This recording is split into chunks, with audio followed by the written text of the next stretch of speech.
بالتقوى واليقين وأفضل الصلوات والتحيات على أشرف الأنبياء والمرسلين حبيبنا وحبيب إله العالمين أبي القاسم المصطفى محمد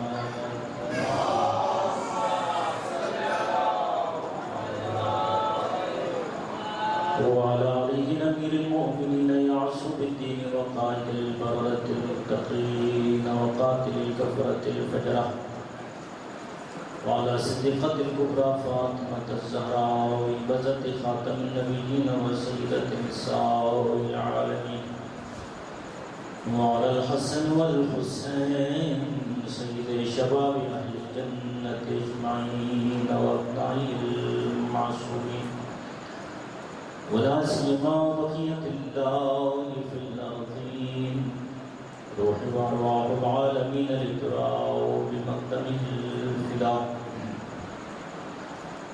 ولعنة الله على أعدائهم أجمعين يومنا هذا إلى لقاء يوم الدين بدل الله بالدين ودهر التاريخ أما بعد فقد قال الحق سبحانه وتعالى في محكم كتابه ومتقن خطابه أعوذ بالله من الشيطان الرجيم إن الله وملائكته يصلون على النبي يا أيها الذين آمنوا صلوا عليه وسلموا تسليما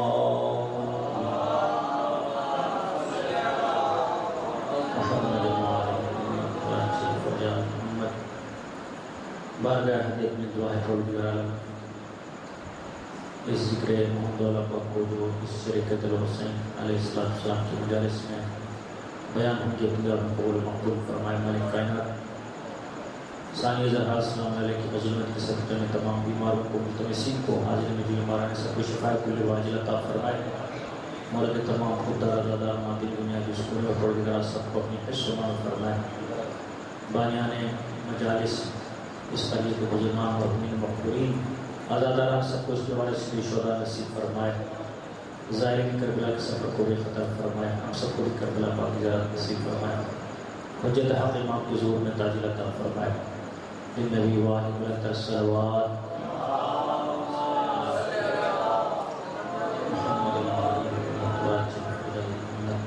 الحمدللہ رب العالمین اربعین کا یہ عشرہ جو ہے فیض معصومین علیہ السلام انشاءاللہ تعالی جاری و ساری رہے گا اور مالکوں کا بڑا کرم ہے کہ انہوں نے دوبارہ توفیق دی کہ اس ذکر کو جاری و ساری رکھے اور ان کی بارگاہ قدسی میں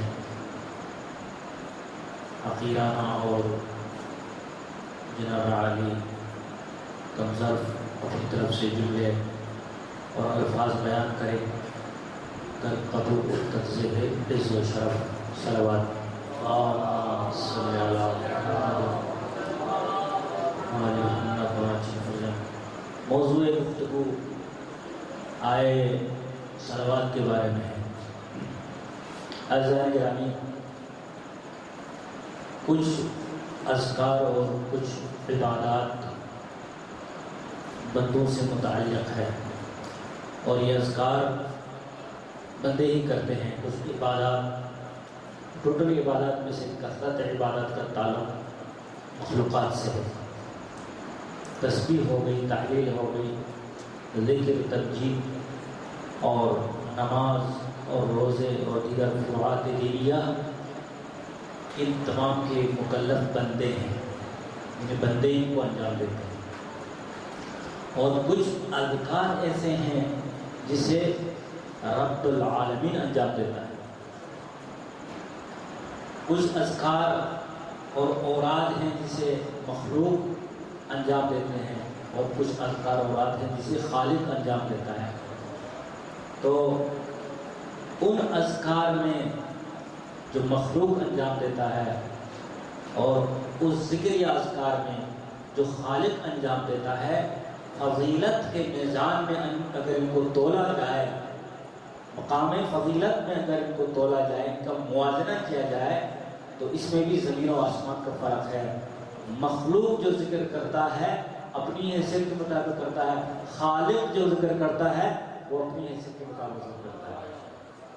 اس کے میں نماز تو بندے پڑھتے ہیں، اللہ تو نماز نہیں پڑھتا. نماز بندے پڑھتے ہیں، اللہ روزہ نہیں رکھتا، بندے روزہ رکھتے ہیں. سبحان اللہ، الحمدللہ، لا الہ الا اللہ، یہ سارے بندے ذکر کرتے ہیں اللہ کو یاد کرتے ہوئے. تو یہ تمام اذکار، استغفار، تحمید، تحلیل، یہ تمام اذکار جناب علی یہ بندوں کے الفاظ ہیں اور بندوں کی زبان سے یہ اذکار جاری و ساری ہوتے ہیں. اور اگر آپ اس کو مزید ان اذکار کو فضیلت دینا چاہے اور اوج دینا چاہے تو سب سے بڑا اوج یہ ہے کہ نماز کو 14 بھی پڑھتے ہیں. روزے کی معراج یہ ہے، یہ 14 بھی روزہ دار ہے. حج کا عروج یہ ہے کہ یہ 14 بھی حجاج کرام میں سے ہیں. اور تسبیح و تحلیل اور استغفار کا عروج یہ ہے، یہ 14 بھی جو ہے استغفار کرنے والے ہیں، تسبیح و تحلیل کرنے والے ہیں. لیکن پھر بھی ان اذکار کی حیثیت اس ذکر خدا کے مقابلے میں کم ہے. دوسرے الفاظ میں عرض کروں گا کہ رسول پاک جو کائنات کی سب سے عظیم مرتبت ہستی ہے اور بعد از خدا بزرگ توئی قصہ مختصر ہے، یہ ذکر کو اوج بخشتا ہے صاحب معراج رسول پاک. تو اس میں تو دوسرا کوئی کلام نہیں ہے. ذکر کو اوج بخشنے والی ذات رسول کریم کی ذات بابرکت ہے. جتنا رسول بلند ہے اتنا ہی یہ اذکار بلند ہے، جتنا رب بلند ہے اتنا ہی رب کا ذکر بلند ہے. اور رب کا کیا ذکر ہے عزیزان گرامی؟ اس آیت مجرہ میں رب نے اعلان فرمایا ان اللہ وملائکتہ یصلون علی النبی. تمہارا ذکر تسبیح و تحلیل اور نماز پڑھنا اور عبادات کرنا ہے، میرا ذکر محمد والے پاک پر درود پڑھنا ہے. سبحان اللہ، محمد والے پاک پر درود پڑھنا ہے. لہذا صلوات ایسا ذکر ہے جیسے استغفار اور الحمد اور تسبیح اور تحلیل اور نمازوں کے اذکار باعث فضیلت ہے اور باعث برکت ہے. ان کا مقابلہ درود سے نہیں ہو سکتا، کیونکہ درود کا تعلق خالق سے ہے، اذکار کا تعلق مخلوق سے. جیسے رسول اور رب میں جتنا فرق ہے ویسے ہی درود اور ذکر میں فرق ہے. اللہم صلی علی محمد و علی محمد. تو میں عرض کروں گا آخر اس میں وجہ کیا ہے؟ جب آپ پڑھتے ہیں لا الہ الا اللہ، جب آپ پڑھتے ہیں استغفر اللہ، جب آپ پڑھتے ہیں سبحان اللہ، یہ بھی تو اذکار ہے جی. اور جب آپ پڑھتے ہیں درود پاک اللہم صلی علی محمد و علی محمد، یہ بھی ذکر ہے، یہ بھی الفاظ پر مشتمل ہے، وہ بھی الفاظ پر مشتمل ہے، یہ بھی جملے پر مشتمل ہے، وہ بھی جملوں پر مشتمل ہے. آخر درود کو اور صلوات کو ان اذکار پہ فضیلت کیوں ہے؟ فضیلت اس لیے ہے وجود کے اعتبار سے، متکلم کے اعتبار سے.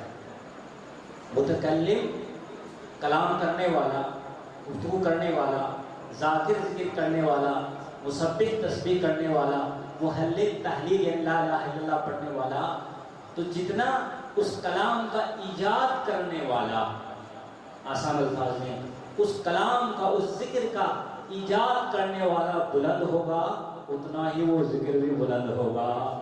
تو تمام اذکار کے موجد اور ایجاد کرنے والا اور ذکر کرنے والا ذاکر مخلوق ہے اور درود کا ذاکر خود خالق ہے. درود کا ذاکر خود خالق ہے. اور اس میں دوسرا نقطہ عزیزان گرامی یہ ہے کہ یہاں پر آپ نماز پڑھتے ہیں، مثلا نماز میں ایک چیز جو کہ واجب ہے اور اگر اس واجب کو انجام نہ دیا جائے تو نماز باطل ہے، وہ سرکار محمد والا پر درود پاک پڑھنا ہے. یہ کہ درود کے بغیر متفق علیہ جو ہے یہ فقہی معاملہ ہے، درود کے بغیر نماز نامکمل ہے، درود کے بغیر نماز باطل ہے. آپ نے الحمد پڑھ لی، سورہ پڑھ لیا، رکوع سجدے کیا، قنوت پڑھا، سب کچھ کیا اور درود بھی جناب تشہد بھی پڑھا، لیکن درود چھوڑ دیا تو ساری نماز گئی۔ نیت میں کوئی شک نہیں ہے کہ آپ نیت خیر سے سب کچھ کر رہے ہیں، لیکن درود کو اگر نماز سے نکال لے تو پھر وہ نماز بے جان ہو جائے گی، وہ نماز بے روح ہو جائے گی۔ تو عزیزان گرامی، بات یہ ہے کہ نماز ہے ظرف، نماز کیا ہے؟ وہ ظرف ہے، اور درود کیا ہے؟ وہ مظروف ہے۔ دوسرے الفاظ میں مثال، سادہ مثال اس کو بچے سمجھ جائے، آپ کے پاس ایک برتن ہوتا ہے، برتن خود مقصود بذات نہیں ہے، بذات ہی کچن میں یا گھر میں برتن رکھنا یہ کوئی مقصد ہے؟ اس کا کوئی مقصد نہیں ہے۔ مقصد کیا ہے؟ مطلوب یہ ہے اس میں کوئی دودھ ڈال دے، اس میں کوئی پانی ڈال دے۔ برتن مقصود نہیں ہے، جو برتن میں چیز ڈالی جاتی ہے وہ مقصود ہے۔ برتن مقصود و مطلوب نہیں ہے، اس میں جو دودھ ڈالا جاتا ہے وہ دودھ مطلوب اور مقصود ہے۔ تو میں عرض کروں گا، نماز کی وہ جسامت، وہ ظرف ہے، وہ برتن ہے، اس میں جو شے، جو وجود اور مقصد ہے وہ درود پاک ہے، وہ محمد وال پاک درود ہے۔ باقی اذکار بھی ظرف مظروف ہے اور وہ بھی مقصود ہے، لیکن اوج مقصود نماز جو ہے محمد وال پر درود پاک ہے۔ اس لیے حسن ختام صلوات اور نماز جو ہے وہ محمد وال پاک پر درود پڑھنا ہے، نماز کی جان محمد وال پاک پر درود پڑھنا ہے۔ تو عزیزان گرامی، تیسرا نقطہ جو عرض کر رہا ہوں وہ یہ ہے کہ استغفار یا ہم جو ذکر کرتے ہیں، استغفار کرتے ہیں، وہ ڈائریکٹلی اللہ پاک کا نام لے کر ہم کرتے ہیں۔ مطلب کرتے استغفر اللہ، 100 دفعہ پڑھیں استغفر اللہ، استغفر اللہ، سبحان اللہ، سبحان اللہ، لا الہ الا اللہ، لا الہ الا اللہ ہے، یہ سارے اذکار جو نماز میں پڑھتے ہیں، یہ ڈائریکٹلی بندہ پڑھ رہا تو اللہ کا نام لے رہا ہوتا ہے، یہ اللہ کا نام لے رہا ہوتا ہے، ڈائریکٹلی لے رہا ہوتا ہے، بلا واسطہ لے رہا ہوتا ہے۔ لیکن درود میں یہ اذکار بھی اللہ تک ہی پہنچتے ہیں اور پہنچاتے ہیں انسان کو، لیکن درود پاک جو ہے وہ پہلے متصل ہوتا ہے ذات مصطفیٰ اور آل مصطفیٰ سے، اتصال ہوتا ہے ذات مصطفیٰ اور مصطفیٰ سے، پھر اس کے بعد اس درود کو اوج حاصل ہوتا ہے۔ لہذا جو شے انسان گناہگار اور معصیتکار اور نافرمان اپنی اس زبان سے حمد اور تسبیح اور استغفار میں سے جاری کرتا ہے، اگرچہ وہ ڈائریکٹلی ہے لیکن بندے ناچیز اور بندے حقیر اور بندے گناہگار کی طرف سے ہے، لیکن درود پہلے جاتا ہے ذات ارواح ذات مصطفیٰ کو، وجود مصطفیٰ سے جو ذکر ٹکرا کے جائے وہ اس کو معراج حاصل ہو جاتی ہے۔ اب یہ اس کی دلیل جو ہے وہ قرآن سے 2 دلائل کو پیش کروں گا۔ پہلی دلیل یہ ہے سورہ مبارکہ النصر، اس کے اختتام پر آپ پڑھ لیں، ارشاد ہوا کہ فسبح جناب علی بحمد ربک واستغفرہ انہ کان توابا۔ فسبح بحمد ربک، اپنے رب کے حمد کے ساتھ تسبیح کر، یہ تسبیح کی بات آ گئی نا، اپنے رب کے حمد کے ساتھ تسبیح کر، یعنی الحمدللہ کہ واستغفرہ، اور استغفار کر، یہ دوسری بات آ گئی، استغفار کر۔ اس کا رزلٹ کیا ہے؟ ان اذکار کا نتیجہ کیا ہے؟ نتیجہ یہ ہے کہ انہ کان توابا، اگر تم استغفار کرو گے، حمد و ثنا کرو گے تو اللہ کو تم تواب پاؤ گے، اللہ کو تم تواب پاؤ گے۔ انہ کان توابا، بے شک اللہ تواب ہے، ٹھیک ہے، بے شک اللہ تواب ہے۔ کیا فرمایا اللہ نے؟ کہ تم حمد کرو اور استغفار کرو، اس کا رزلٹ یہ ہے کہ ہم توبہ کرنے والے ہیں، یعنی تمہاری توبہ کو قبول کرنے والا ہے، یہ ایک لفظ ہے تواب۔ دوسری آیت کو آپ ملاحظہ فرمایا، ارشاد فرمایا وَلَوْ أَنَّهُمْ إِذْ ظَلَمُوا أَنفُسَهُمْ جَاءُوكَ فَاسْتَغْفِرُوا اللَّهَ وَاسْتَغْفَرَ لَهُمُ الرَّسُولُ لَوَجَدُوا اللَّهَ تَوَّابًا رَحِيمًا۔ لطیف جملے کی طرف آپ کے اذہان علیہ کو میں لے کے جا رہا ہوں. قرآن سے ہٹ کے گفتگو نہیں ہو رہی, قرآن کے مطابق گفتگو ہو رہی ہے, مجھے ہو رہا ہے نا. تو آیت اول میں نصر کے آیت میں فرمایا انہو کان توابا, حمد اور استغفار کرو, اللہ تواب ہے. ایک لفظ اللہ نے اپنے لیے استعمال فرمایا, ایک صفت استعمال کی, ایک نام استعمال کیا کہ اللہ تواب ہے. یہاں پر فرمایا وَلَوْ أَنَّهُمْ إِذْ ظَلَمُوا أَنفُسَهُمْ, اگر یہ لوگ اپنے جانوں پر ظلم کریں, ثم جاؤگا, پھر میرے رسول تیرے پاس آئے, نفس پر ظلم کرے, تیرے پاس آئے, فَاسْتَغْفِرُوا اللَّهَ, اللہ سے مغفرت طلب کرے, وَاسْتَغْفَرَ لَهُمُ الرَّسُولُ, میرا رسول بھی ان کے لیے استغفار طلب کرے.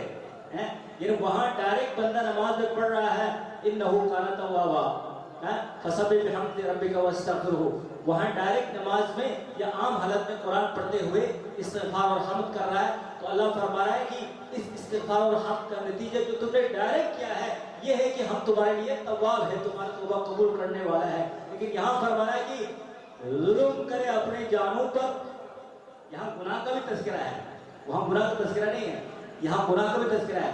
ظلم کرے اپنے جانوں پر, پھر مصطفیٰ تیرے پاس یہ لوگ حاضر ہو جائے, دربار مصطفیٰ میں حاضری دے اور استغفار کرے, اللہ سے بھی استغفار کرے, رسول سے بھی استغفار کا التماس کرے. لَوَجَدُ اللَّهَ تَوَّابًا رَحِيمًا, بس ضرور بضرور وہ پائیں گے اللہ کو تواب بھی اور رحیم بھی. جو خود جا کر ذکر اور استغفار کرتا ہے اس کے اللہ فرما رہے ہم تواب ہیں, جو رسول کے واسطے سے جا رہا ہے اس کے اللہ فرما رہے تواب بھی ہے رحیم بھی ہے, جو توبہ کو بھی قبول کرنے والا ہے اور رحمت بھی. اللہ یا رسول اللہ یا علی اللہم صلی اللہ محمد نظر گرامی. چوتھا نقطہ اس میں یہ ہے کہ جہاں ڈائریکٹ استغفار کر رہا ہے درگاہ رسالت میں گئے بغیر, مصطفیٰ کو وسیلہ بنائے بغیر ڈائریکٹ استغفار کر رہا ہے, وہاں پر اللہ فرما رہا ہے کان توابا, اللہ تواب ہے. لیکن یہ نہیں فرما رہا کہ ہم ضرور تمہارے توبے کو قبول کریں گے, یعنی مطلق گفتگو کی ہے. ہم تواب ہیں, چاہے تو قبول کرے چاہے قبول نہ کرے, کوئی ضمانت نہیں ہے, کوئی گارنٹی نہیں ہے. یہ گفتگو ہے کہ ہم امیدوار, یعنی لوگوں سے کہہ رہا ہے کہ تم امیدوار رہو میری توبے کی کہ میں توبہ تمہاری قبول کروں گا, تم امیدوار رکھو کہ میں تمہارے توبہ کو قبول کروں گا. یہاں کوئی گارنٹی اور ضمانت نہیں ہے توبہ کی. لیکن جہاں مصطفیٰ سے ہو کر آئے اور مصطفیٰ جس کے لیے استغفار کرے, وہاں فرمایا لَوَجَدُ, یہ لام تاکید کے لیے ہے, کوئی شک نہ کرے کہ اللہ تمہارے توبے کو قبول کر رہا ہے, بلکہ یقین سے کہے ذات مصطفیٰ سے توسل کر لیا ہے, اللہ توبے کو قبول کرے گا بھی, ضمانت بھی دے رہا ہے اور رحمت للعالمین کے دامن سے بھی وابستہ کر رہا ہے. صلوات پڑھیں محمد تو اللہ نگرامی, ذات مصطفیٰ اور آل مصطفیٰ خود بعینہ دامن الہیہ سے وابستہ کر دیتا ہے. دامن مصطفیٰ اور آل مصطفیٰ دامن الہیہ ہے, جو ہے, اور اس میں کوئی جو ہے مبالغہ والی بات نہیں ہے. متفق علیہ حدیث ہے, اگر کوئی شخص عمرے پہ جاتا ہے یا حج پہ جاتا ہے اور وہ خانہ کعبہ کے غلاف کو پکڑ لیتا ہے, غلاف کوئی کالا جو ہے غلاف ہے, اس کا کالا ہے, اس کالے غلاف کو پکڑے اور پکڑ کر اللہ کی بارگاہ میں استغفار کرے, توبہ کرے, یہ ایسا ہی ہے جیسے کسی نے دامن خدا کو پکڑا ہو.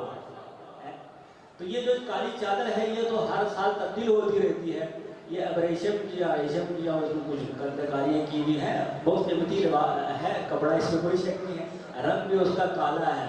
تو حضرات گرامی, یہ لباس اوپر سے بھی نہیں اترا اللہ پاک کی جانب سے, یہ پردہ اللہ کی جانب سے نہیں اترا, یہ تو کسی کارخانے میں بنایا گیا ہے, لیکن منسوب ہے بیت سے.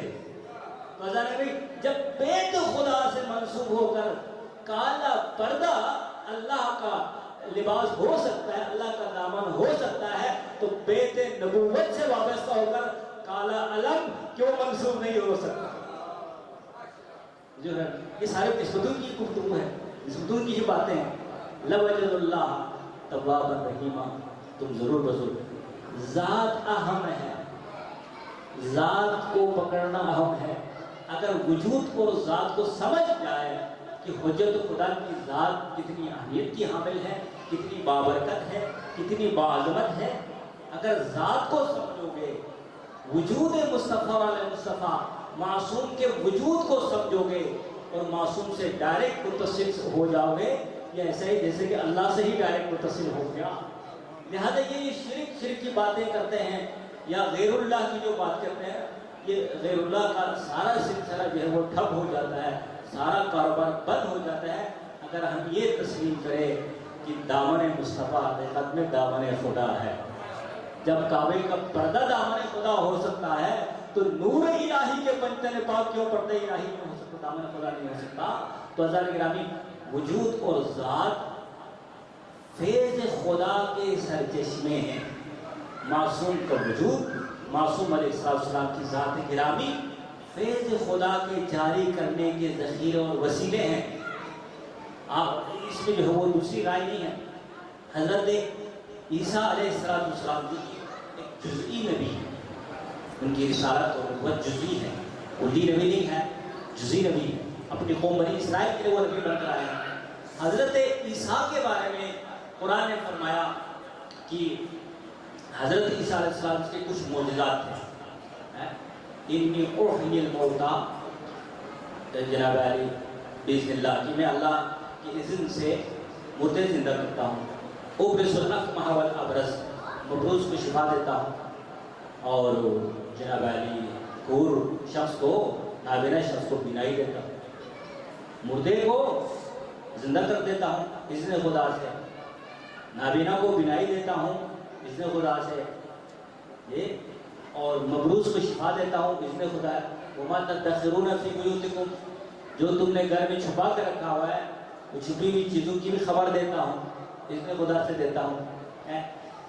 تو یہاں پر ایک فیض الہی کو اللہ پاک نے جاری فرمایا ہے حضرت عیسیٰ علیہ السلام کے ذات کے ذریعے سے، ان کے وجود کے ذریعے سے. یہاں پر کسی اور ذکر کا یہاں ذکر نہیں ہے کہ اللہ پاک نے فرمایا ہو کہ بنی اسرائیل تم یہ فلان ذکر کرو، اندھا شخص ہو تو یہ ذکر کرو تمہیں بینائی مل جائے گی، مردہ شخص ہے یہ والا اس پہ دم کرو، یہ ذکر کرو اس کو شفا مل جائے گی، یہ جناب علی زندہ ہو جائے گا. اور مبروز ہے یہ فلان ذکر کرو، فلان نقش دے دو اس کو شفا ہو جائے گی. نہیں، اللہ پاک نے یہاں ذکر کے ذریعے شفا نہیں رکھی، یہاں پر وجود معصوم کے ذریعے شفا رکھی ہے. معصوم کا وجود ہی باعث شفا ہے. ملا لوگوں کو گمراہ کرتے ہیں، معصوم کا وجود ہی باعث شفا ہے. اس لیے رب نے فرمایا کہ یہ سب کچھ حضرت عیسیٰ کرتے ہیں، البتہ اذن خدا سے کرتے ہیں. اذن خدا سے مراد ہے کہ رب سبحانہ و تعالیٰ نے حضرت مسیح علیہ السلام کے وجود کو، ذات کو مجرے فیض قرار دیا ہے اور باعث فیض اور شفا قرار دی ہے. اب یہ جو اذنی ہے نا، یہ اللہ نے بندوں کو سمجھانے کے لیے ذکر کیا ہے بار بار. وگرنہ حضرت عیسیٰ جب مردے کو زندہ کرتے تھے تو ضروری نہیں ہوتا تھا کہ وہ کہنے کہ میں تمہیں زندہ کر رہا ہوں باذن خدا. یعنی ہر دفعہ جب آپ زندہ کرتے ہیں یا کسی کو شفا دیتے ہیں تو ضروری کہ وہ ہر بار یہ کہا ہو کہ بھائی میں اذن خدا ہی کرتا ہوں، ہمیشہ اذن خدا کا نام لینے اس کی ضرورت نہیں. ہاں ضرورت ہے وہاں پر جہاں لوگ اشتباہ کریں یا جہاں لوگوں کو شک و شبہات پیدا ہونے کا خوف ہو. تو حضرت وجود حضرت عیسیٰ، عصمت خدا، معصوم خدا، حجت خدا، مجرے فیض خدا ہے. مجرے فیض، اس کو رب سبحانہ و تعالیٰ نے دوسری آیت میں ایک ہی جملے میں سمجھایا. جب حضرت عیسیٰ علیہ السلام کو لے کے آیا بی بی مریم السلام علیہ اپنی گود میں قوم کے پاس، بنی اسرائیل کے پاس، انہوں نے حضرت مریم السلام علیہ کے ساتھ نازیبا کلمات استعمال کیے ہیں. تو فاشارت الیہ، بی بی مریم نے اشارہ کیا، کیونکہ چن کا روزہ رکھا ہوا تھا، بی بی نے اشارہ کیا اس نومولود بچے کی جانب. اشارت الیہ، بی بی نے اشارہ کیا اس نومولود کی جانب ہے. فقالوا کیف نکلم من کان فی المہد صبیا، بنی اسرائیل نے کہا کہ بیوی جو شخص گود میں ہو، مہد میں ہو اور بچہ ہو ابھی چھوٹا سا ابھی دنیا میں آیا ہے، وہ کیسے ہم کلام ہوں گے؟ مریم کو یقین ہے کہ یہ گود میں میرا بچہ یہ بولنے والا ہے کیونکہ معصومہ یہ ہوتا ہے، معصومہ طاہرہ مطہرہ ہے، اور طاہرہ مطہرہ جو ہے وہ جانتی ہے کہ کس کی کیا حیثیت ہے، لہذا اشارہ فرمایا، اشارہ ملے گی، انہوں نے کہا کہ ہم جیسے گفتگو کریں۔ جب انہوں نے سوال کیا کہ ہم اس نومولود سے گفتگو کیسے کریں گے جو مہد میں ہے اور گہوارے میں ہے، جناب عیسیٰ علیہ السلام فوراً بول پڑے، انی عبد اللہ، یہ پہلا جملہ ہے، انی عبد اللہ، میں ہوں اللہ کا بندہ، عبد، میں ہوں اللہ کا عبد، آتانی الکتاب، مجھے اللہ نے کتاب بھی دی ہے، وجعلنی نبیہ، مجھے نبی بھی بنایا ہے۔ عزیزان گرامی، یہ جو نظریہ ہے نا کہ 40 سال کے بعد رسول کو نبوت ملی ہے اور 40 سال کے بعد ہی لوگوں کو تبلیغ کرنا شروع کیا ہے، اس کا توڑ یہ آیت ہے، جو جزئی نبی ہے وہ ماں کی گود میں بول رہا ہے میں نبی بن کے آیا ہوں، جو کوئی کائنات کا نبی ہے اور نبیوں کا نبی ہے وہ 40 سال بعد بول رہا، جو بالکل نہیں بول سکتا تھا اور فطرتاً نہیں بولنا چاہیے تھا جناب علی ماں کی گود میں، وہ بول رہا ہے کہ میں کتاب لے کے آیا ہوں، نبی بھی بن کے آیا ہوں۔ اور تیسری آیت کا تیسرا حصہ وہ میرا مطلوب ہے، وہ تیسرا حصہ میرا مطلوب ہے، وہ کیا ہے؟ مجرے تیز خود معصوم اور حجت خدا کی ذات ہے، فرمایا وَجَعَلَنِي مُبَارَكًا أَيْنَمَا كُنْتُ، رب نے مجھے باعث برکت قرار دی ہے جہاں بھی میں ہوں، جہاں بھی میں ہوں رب نے مجھے باعث برکت قرار دیا ہے۔ تو حضرت عیسیٰ سے عرض کریں گے کہ یا نبی اللہ، اے روح خدا، یہ جو آپ فرمائے وہ جعلنی مبارکن، رب نے مجھے مبارک قرار دیا ہے، اس کا کیا مطلب ہے، اس کی کیا تفسیر ہے؟ کیا آپ ماں کی گود میں اعلان فرما رہے ہیں کہ مجھے مبارک قرار دیا ہے؟ تو جواب یہ آئے گا مجھے مبارک قرار دیا ہے، اس سے مراد یہ ہے میں چاہوں تو مردے کو زندہ کر دوں، میں چاہوں تو نابینا کو بینا کر دوں، میں چاہوں تو مبروس کو شفا عطا کروں، میں چاہوں تو غیب کی خبریں دے دوں۔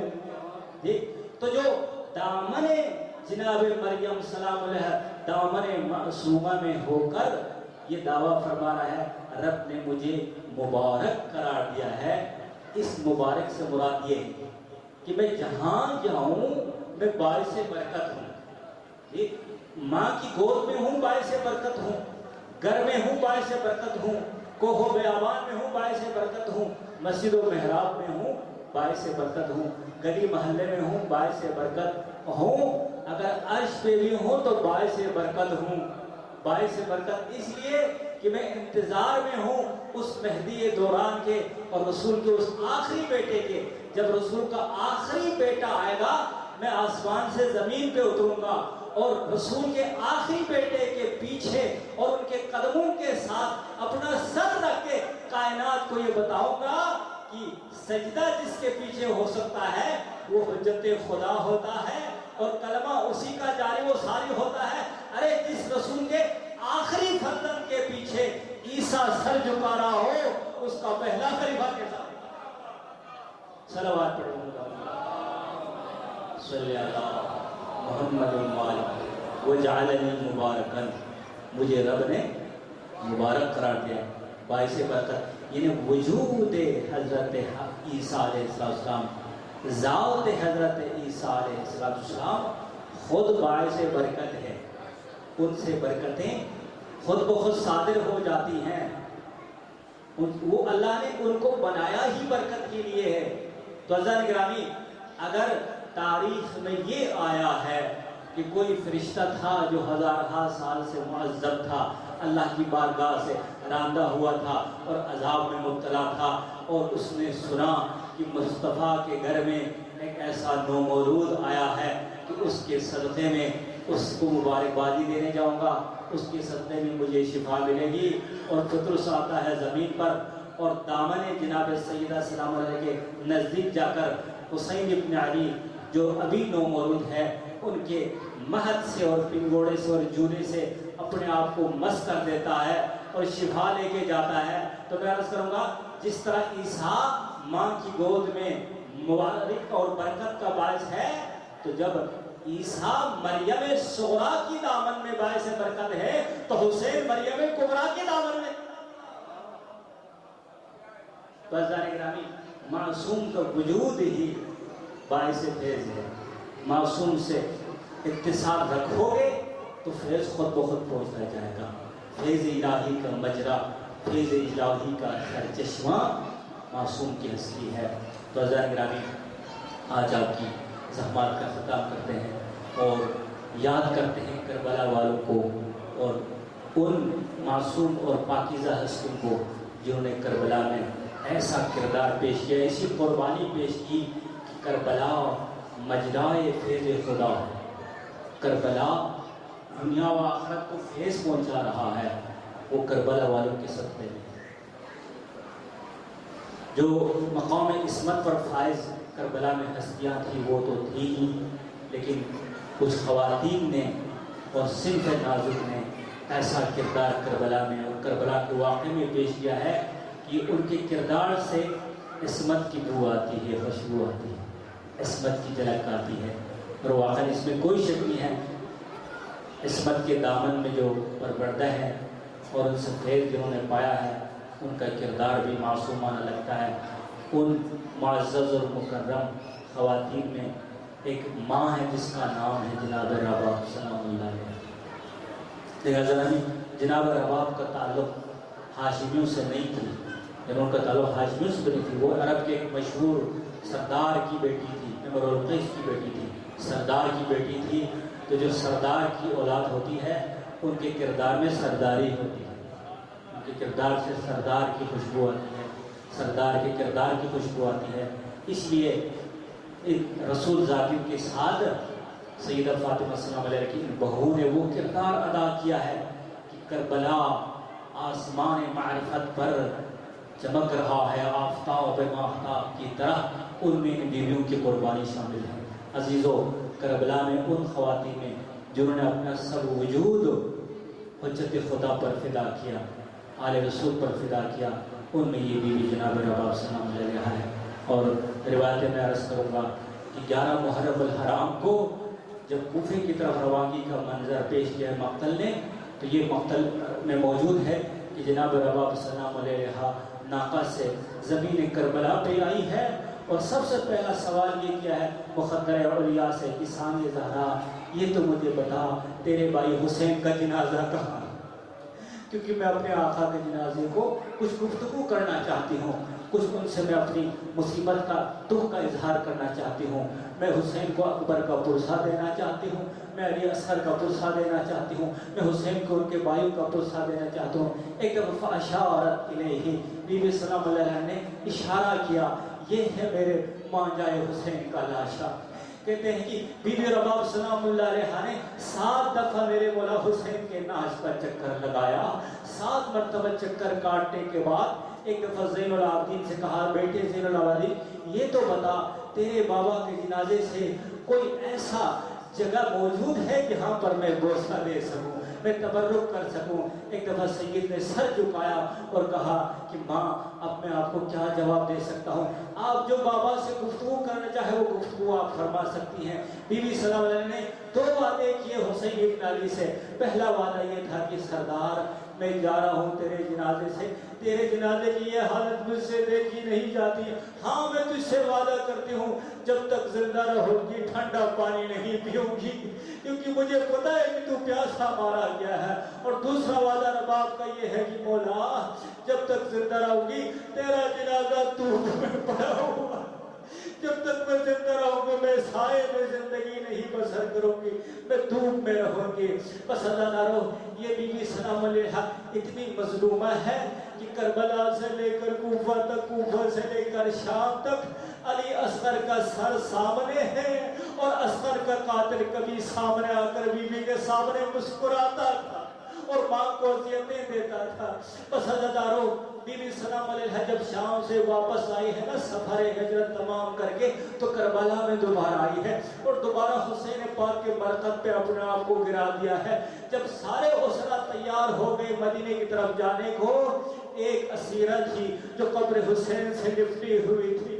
میرے مولا آگے جاتے بیمار کربلا، کیا دیکھا ماں رباب ہے، بابا کے قبر سے اپنے آپ کو لپٹ کے بی بی سلام علیہ سے عرض گزار ہوئے کہ ماں اب تو چھوڑ میرے بابا کے قبر کو، چلے نانا کے روزے پر نانا کو حسین کی سلامی پیش کرتے ہیں.